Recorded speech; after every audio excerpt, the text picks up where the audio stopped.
Hello, good morning, good afternoon, wherever you're at. How's it going today? This is my first live stream. Pretty interesting getting set up, coming down the road for the last probably 18 months, almost 2 years of social media, Instagram, YouTube, LinkedIn, Facebook, trying to do my thing. My name's Bill Ward. Who am I? A little bit about myself. I've been in recovery from substances for just coming up on 7 years now. I was addicted to alcohol, crack cocaine, marijuana, and essentially, I won't get into too much of this right now at this time, but I was also, other substances were, this is going to sound kind of weird, but other substances were like anger, lust, status, validation. Those are actually symptoms of the spiritual malady that manifested themselves into drug and alcohol addiction. I've come to understand the illness of addiction in a pretty deep level. I've studied a number of pieces of literature. I've had my own experience. I've connected some dots and I've worked one-on-one with hundreds of alcoholics. I figured I have thousands and thousands and thousands of hours of one-on-one time working with alcoholics and addicts. And I've connected some dots in the process and come to some pretty awesome realizations that have allowed me to be very effective in helping individuals, families, businesses, and the ripple effect of the people and the families and businesses that have, recovered essentially. The ripple effect has been great. I think it's all of our responsibility to take responsibility for our own addictions and our own spiritual sicknesses so that we can be better, so that we can try to pack into the stream of life something good. I know from my own experience in addiction, I know in the steps, and I am a 12-stepper, but in the steps it talks about powerlessness. And I know not a lot of people really jive with powerlessness. This is a matter of willpower. I'll agree with that. Maybe in the aspect of maybe you're only a heavy drinker or heavy drug user. Maybe you haven't developed that, what they call the allergy, where once you put it in your bloodstream, you're not drinking or doing drugs to escape anymore. You're drinking and doing drugs to overcome a physical craving within your body that's beyond your mental control. And I think I'm very good at explaining that. And we will get more into that as the sessions and these live streams go on. I'm also a recovery activist. Being in recovery, I thought was just going to be removal of the substance from me. But what I've learned about recovery is that it's become a way of life. It's become a design of how I can live my life. It's opened my eyes. It's given me awareness. Recovery saved my life. It's given me a life, and it's given me purpose in my life.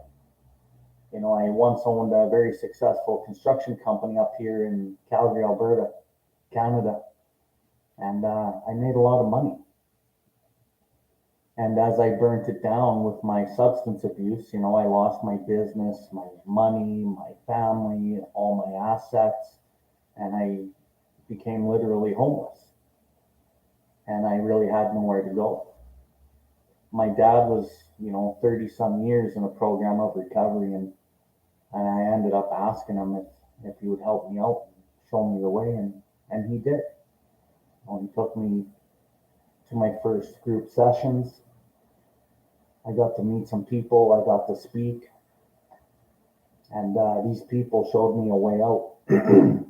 Now I endeavor to help people find the way out. And when I first came into recovery, I was, all I wanted was my old life back. I didn't know that I was going to get a brand new life in a totally different way, a total profound alteration in the way that I lived and that I think. I had no idea that that was going to happen, but it has happened.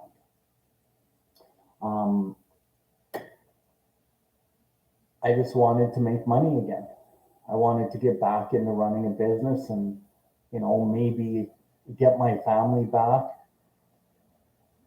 get that societal validation that I once had. I used to have self-esteem built on things that were outside of myself.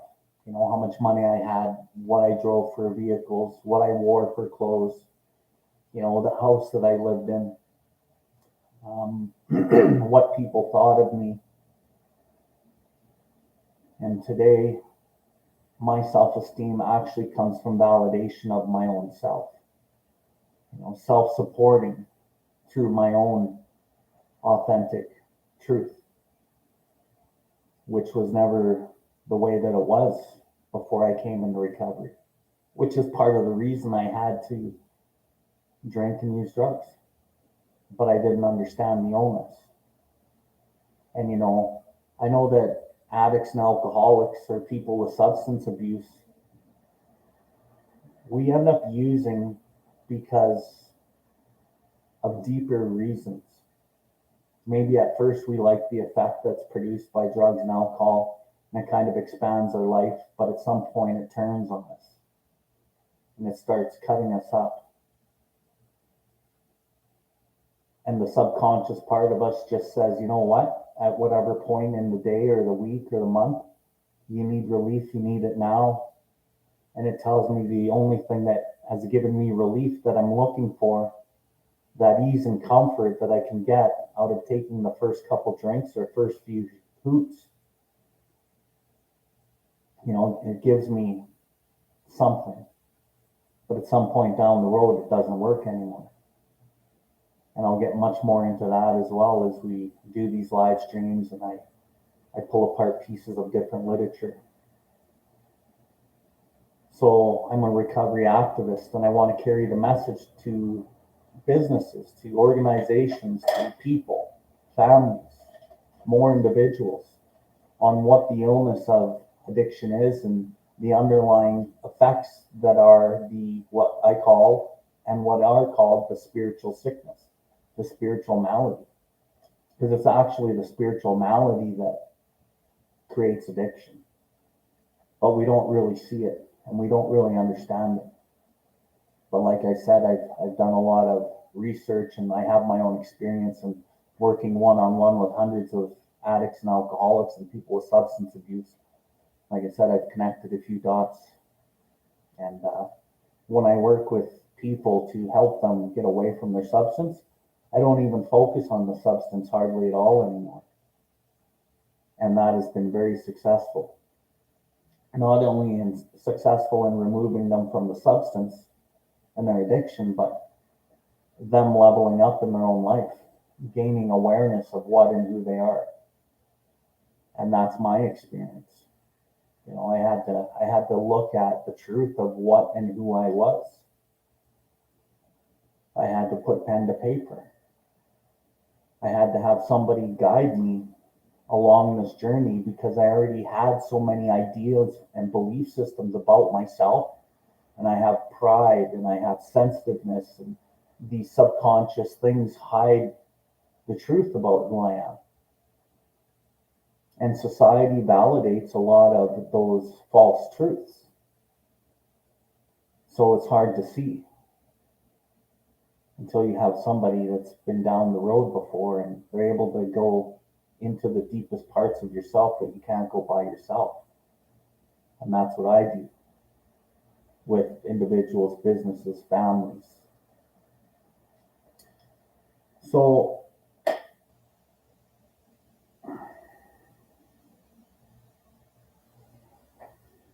I want to help individuals, families, and communities become the best that they can be.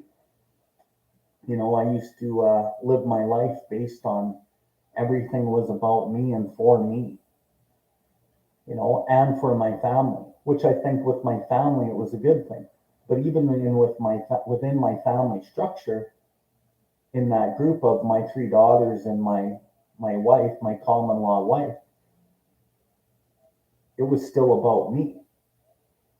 I remember when I started my business, I had worked 5 years without taking a day off. I had worked 15 hours a day for 5 years trying to build this business. And then at some point, I had these three daughters, and my wife came to me and said, "Look, Bill, we need you. You're the father of this family. You're my husband. We need you." And I remember being kind of pissed off that I had to stop doing what I was doing. My attitude was, "Don't you know what I'm doing for us, for you?" But I did. I took that time off, and I made a change. And, when I look back at my life in those early business years, and I ran my business for approximately 15 years. In those first 5 years, I was what they call in our literature very restless, irritable, and discontented. And I was getting a sense of relief by pursuing the money and the status and buying things. But eventually that relief wore off, which is why I ended up picking up again. And I'll explain way more of my story. It's kind of like a rags to riches to inner riches story. And the inner riches is where I live today. And that's what I try to help people find within themselves. But our society has built the structure that our happiness and satisfaction in life has to come from things from outside of ourselves. We live in a society of validation built in selfishness, self-centeredness, fear, validation, control. We've given different definitions to different words, and we can change the definition of these viewpoints and words and see life in a totally different light. But we got to go to the foundation of what these things are within ourselves and the meaning that we give these things. So some of the topics that I'm going to be working on as we do these live streams, and I have some other content on YouTube already that was pre-recorded and edited, various topics and whatnot. But I'm going to be reviewing some books, the book of Alcoholics Anonymous, which to me is not a book about not drinking.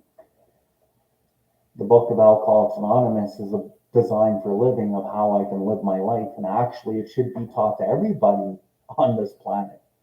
The premise and the meaning and the philosophy that's in that book. The clear-cut directions that are in there that help a guy like me, live a good life. And I've seen many, many other people that follow the direction in that book and live great lives as well.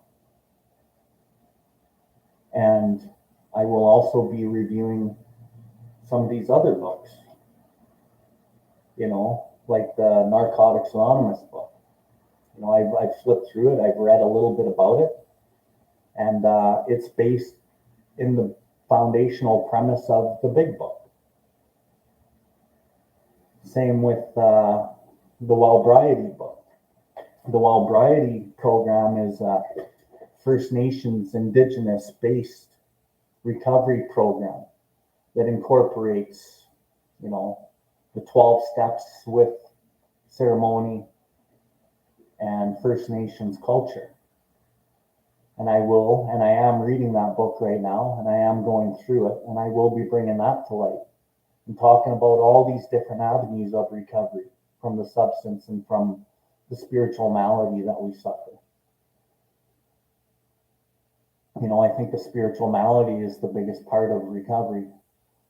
But in our mainstream society, treatment centers included, for the most part, we're focused on the substance, and the substance is only a symptom. We have to actually get down to the causes and conditions and see what's really going on there. And you know what? If anyone has questions, or you have topics that you maybe want me to talk on, put them in the chat. Get on my website, send me an email, get on my Instagram, send me a message, and I'll gladly talk about various different topics. And I also don't want to segregate people in recovery, because recovery is pretty broad. Since I've been on Instagram, so me personally, I'm used to working and dealing with what I will call the real deal alcoholic and addict, the absolutely powerless person who can't stop, no matter how much reason they have or how much they want to. If when you honestly want to stop, you cannot quit entirely, or if while drinking or using you have little control in the amount you take.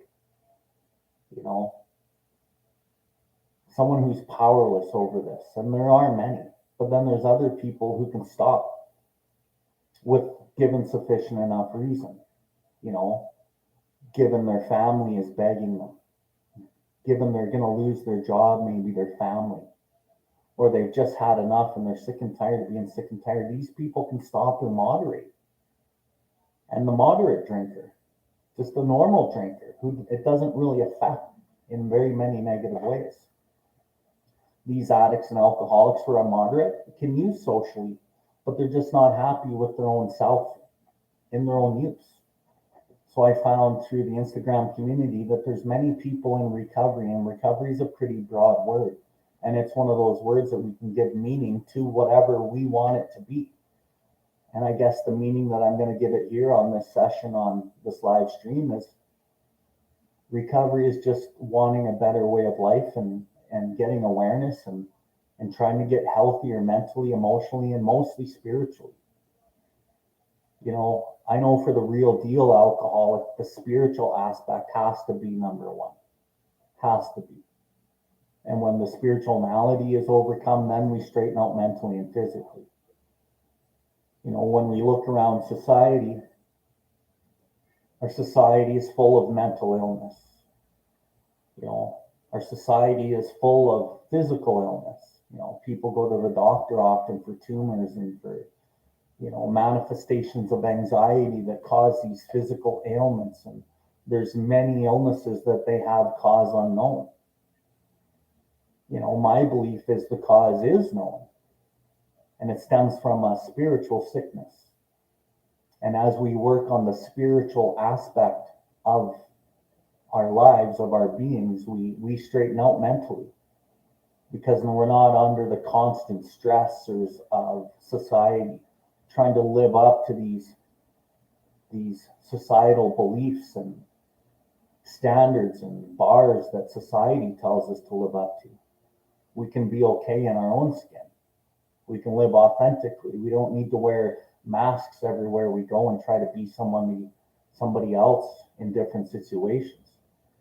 I think I've done a number of one-on-ones with people, and when we get to the part in the recovery program, when I'm working with somebody where we go into the depths of their life, we look at things like resentments, fears, ideologies, attitudes, belief systems, relationships, relationship conducts, relationship patterns. We start revealing all of these things. And the number one thing that I think I've pulled out of it is the person who I'm working with, who is the addict or alcoholic or substance abuse issues, hasn't been able to be themselves, truly be themselves. We're living a life straight out of mama's belly, based in, we're educated for selfishness. We're educated for greed. We're educated for validation. But we're designed by Creator for love and kindness. And we kind of go against a lot of the love and kindness that we're aimed for within us, because of the societal belief systems of trying to achieve what we're told to achieve. So as I go through these various books,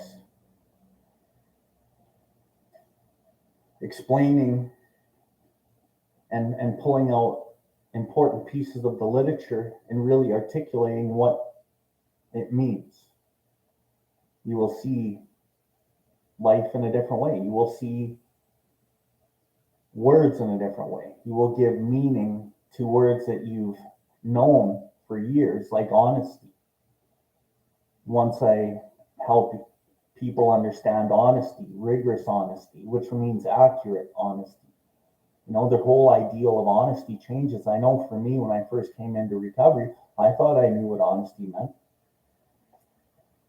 And at 2 years in, I had a totally different meaning of what honesty was. And at 4 years in, it had changed considerably from that second year. And here at close to 7 years in, my version of honesty today is much different than it was a few years ago. More is constantly revealed in different ways. You know, I used to think I knew what peace and serenity meant. I did intellectually understand what it could mean, but I never had the experience of what true serenity was. And I've had many, many true experiences of serenity in the last number of years, because I've been able to calm myself through connecting with my own spirit, with my own authenticity. I don't have to live for somebody else anymore. And I have a saying. I said, if you live for a creator and the creator and the people start living for you. And, I will talk about a higher power. I'll talk about, spirit of the universe or spirit, or I'll even use the word God from time to time, but don't let those words, scare you away. I'll talk about the sun, and the sun is something that I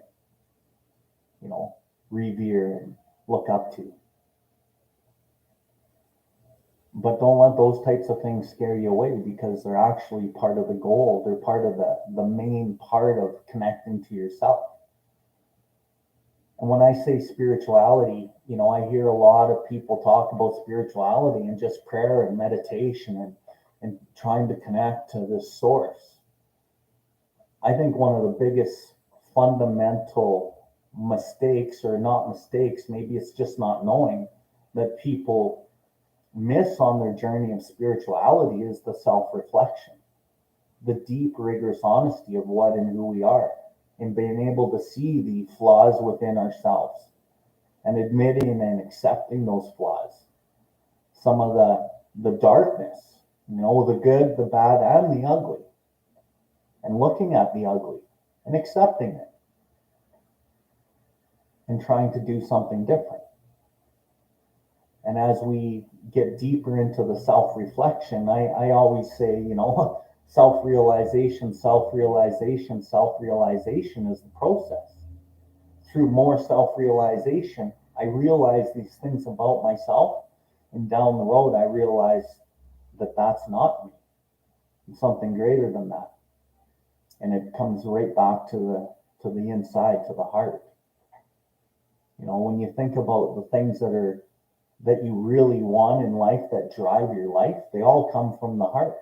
We go to work and we try to make this money mostly for the reason of we want to spend time with people that we know and we love, that we can have these experiences with our intimate partner, or with our kid, or with our dog, or with nature in the mountains. Think about where your favorite place to be is on the planet. Where do you like to go for holidays? There's something about that place that isn't logical.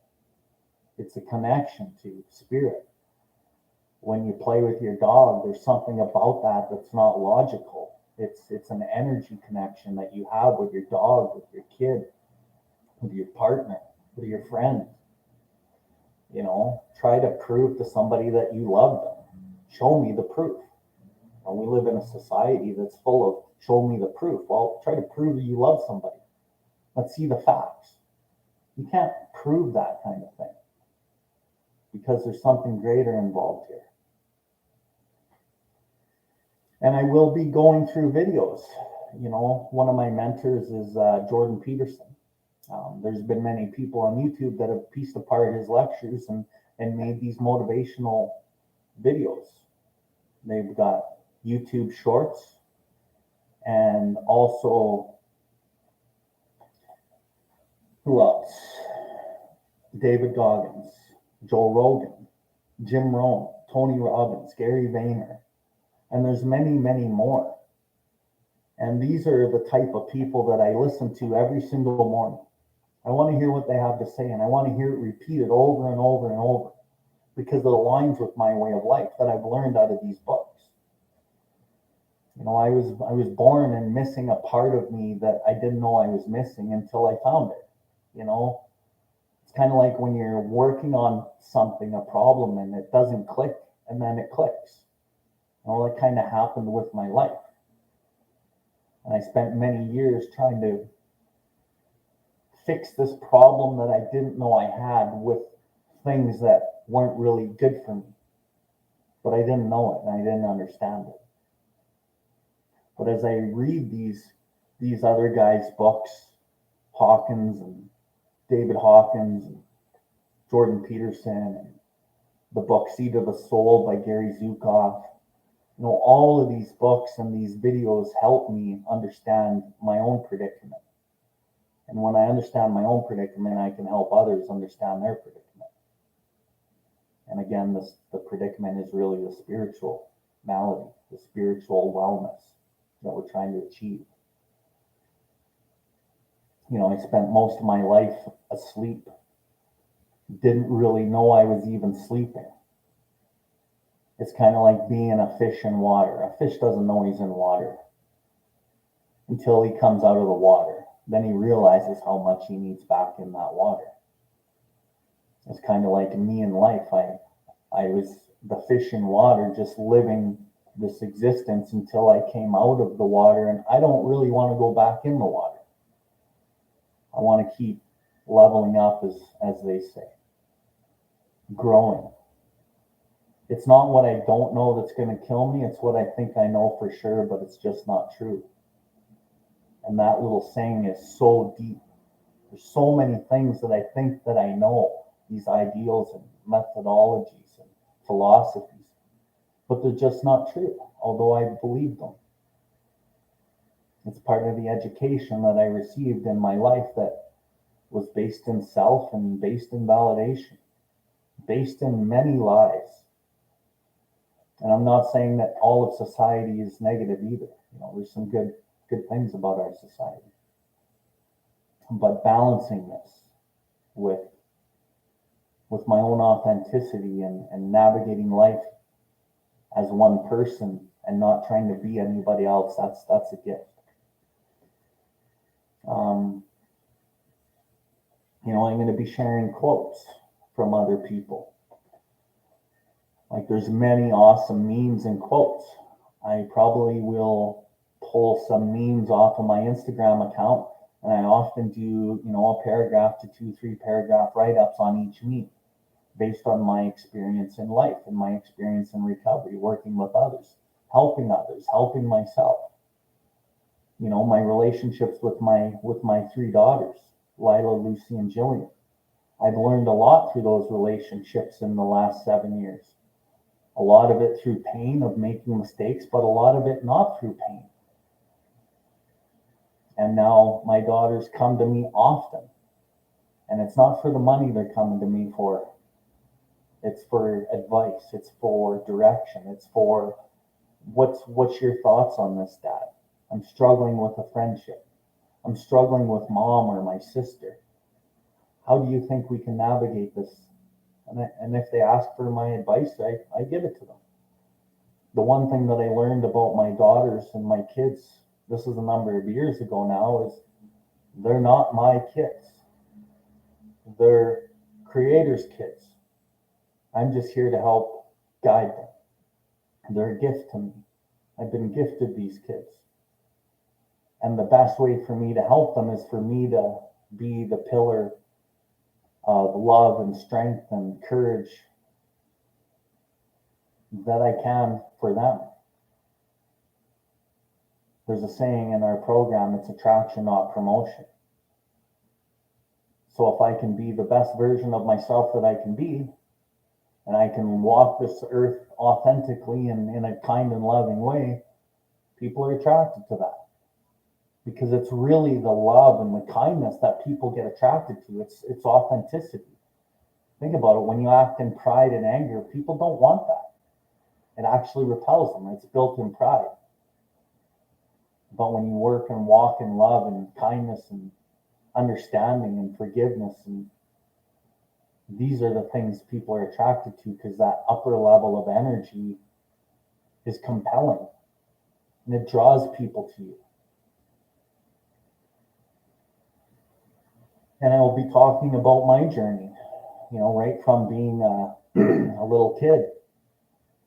I'm half Cree and half First Nation, or half Cree and half Caucasian.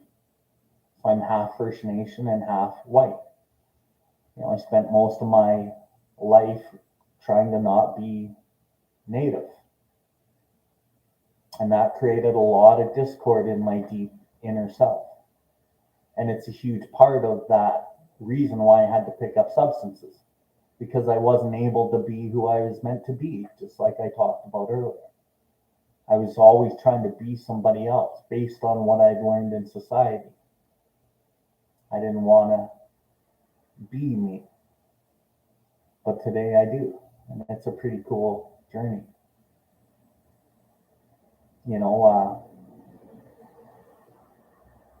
I don't really know exactly what this stream's going to be. I hope it's going to be a lot of fun for myself and for you. I hope it's going to be really educational for myself and for you.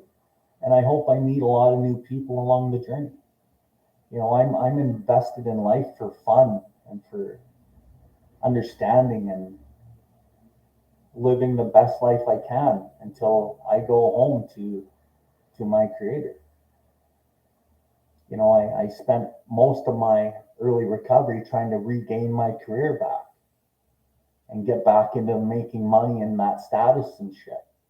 But what happened about 2 or 3 years into my recovery is I realized I was sitting at my desk. I'd gotten a director of operations job and I was making 6 figures again and things were going pretty good. And I was sitting at work one day and I was just like, I don't want to do this. I don't want to do this. And I honestly couldn't wait for my phone to ring from a struggling addict or alcoholic asking for help. And I couldn't wait till the end of the day so I could go help these guys. And over that first 3 years of helping others, it fundamentally changed me as a human being. And I ended up having to honor my own truth and go, you got to quit this job, bro. You got to quit this shit. You got to go and you got to listen to the truth within yourself and follow what Creator wants for you. And if I didn't, I would probably be in a pretty awful place. I've learned that I have to listen to that voice that's inside of me. I have the voice of truth and I have the voice of fear. The more I listen to the voice of truth and authenticity, the more that I'm guided in the right direction, no matter what my mind thinks, no matter what fears or doubts come in. And it's a pretty wonderful journey. I can tell you that all the relationships in my life are in really good standing. My 3 daughters and I get along great.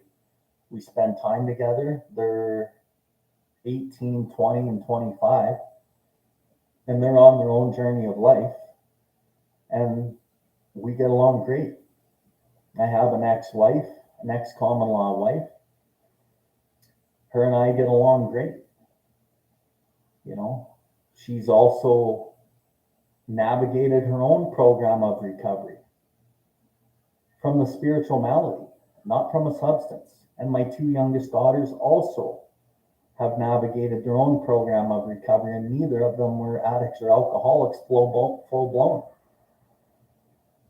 Although they saw the change in me and they wanted to be free of resentment. They wanted to quit judging people and start forgiving and living a different way. They had saw that whatever I was doing was working for me, and the attraction, not promotion, attracted them to what I was doing. And so I helped them find some people that would help them. And it's fundamentally in the core of all of them changed them. And that can be the same for you. This is a journey of healing. This life experience is a journey of healing. We all have these little broken parts of us, and me included, that manifest themselves in certain behaviors based out of insecurity, based on the desires that we have for sexualization, emotional, material security, and companionship. These are the real drivers. These are the roots of what drive us. And when you think of a tree, the roots go into the ground and they go deep into the ground. That's what drives me, is these instincts for these things that I should have and I need. But I often use my behaviors far exceed the intended purpose of my instincts. So I try to grab more love. I try to get more money. I try to get more things because I've been educated for greed and for selfishness. I've learned that when I give these things away, they actually get returned to me. And it's a spiritual law. We've all heard of it, right? You know, it is by self-forgetting that one finds. It is by loving others that one is loved.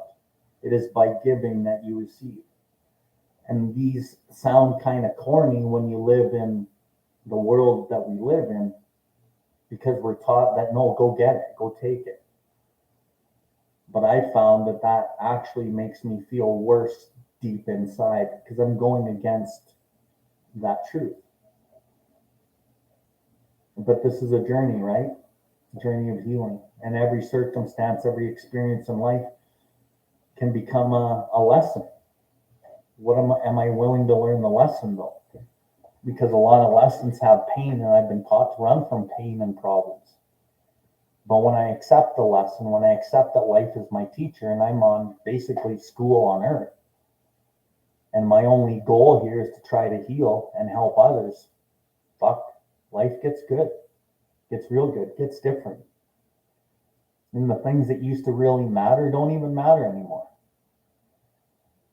And that's a relief, because the things that used to drive me crazy and matter so much, I've learned that aren't really that important. But I was taught they were important. I had everything kind of confused. So, you know, I'm also building programs. I have programs built for individuals one-on-one. I have programs built for businesses where I go in and I help businesses understand the spiritual sickness and addictions within their organization.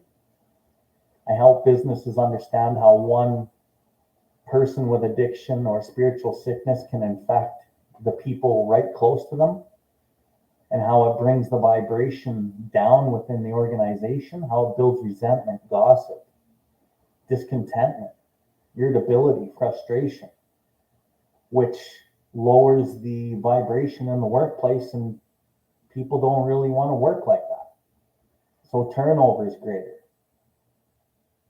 It affects the whole entity of that organization in a negative way. So my goal is to bring this to businesses and show them the truth. It's kind of like on an individual basis. We got to do the house cleaning within our own internal house, and then we let things go, but we got to see the truth of it first. It's going to be the same with businesses. And businesses are in the business of making money, most of them. So all of the negativity affects the bottom line. And when we can flip this around and the business is more authentic and people are happier and they're treated better because the whole health of the business is healthier, people want to work. People want to come to work. I want to integrate some spiritual principles and some spiritual actions to the individual that manifests into the business itself. Same with families, all of this with families. individuals. And I think it's, the individual's responsibility to take responsibility for their own illness, their own spiritual malady, their own addictions, their own whatever it is. When I say addictions, I mean maybe it's gambling, maybe it's relationship hopping, maybe it's porn, maybe it's sex, maybe it's validation, maybe it's anger, maybe it's self-pity, maybe it's morbid reflection. It can be a myriad of different things that we get addicted to or that we get entrenched in that don't serve us or anybody else, but we can't see the truth, right? So I want to help people, businesses, families, organizations, be the best that they can be. I'm a good orator. I'm a good speaker. I love speaking in front of people. I love teaching people. I love building these programs that help everybody. And that's kind of what my mission is. So I was talking about wanting my career back. And then at some point, I just wanted to help people. And I could easily go get a well-paying job. I have a lot of attributes and skills and professional tools that people want. I'm a construction specialist. But now I think my new career is, internal construction specialist, rebuilding us from within and trying to be the best we can be. So what am I at here? I'm at 41 minutes. So I think I'm going to do this maybe to get started about twice a week. I think I'm going to do a session on Fridays. I'm not sure. And I'll try to do them on Mondays, I guess. I'm not sure. I'll figure this out as I go. But you know what? Stay tuned to my YouTube channel. Support me if you can. Subscribe. Check out my Instagram. I have 2 Instagram accounts. One's Billwardlife First Nations. One is just Billwardlife. Most of the content is very similar, but I do post a little more First Nations content on the First Nations page. I will be posting some more reels and doing more interactive type things on Instagram. I am going to be making a bigger push to put more content on YouTube. Short videos, longer videos, audios, whatever. All in the respect to help us grow in our lives, to build better relationships with ourselves and others. Facebook, you can find me at Bill Ward Changemaker. And that's probably been my least interactive social media platform, but I will try to get better at being more interactive on that as well.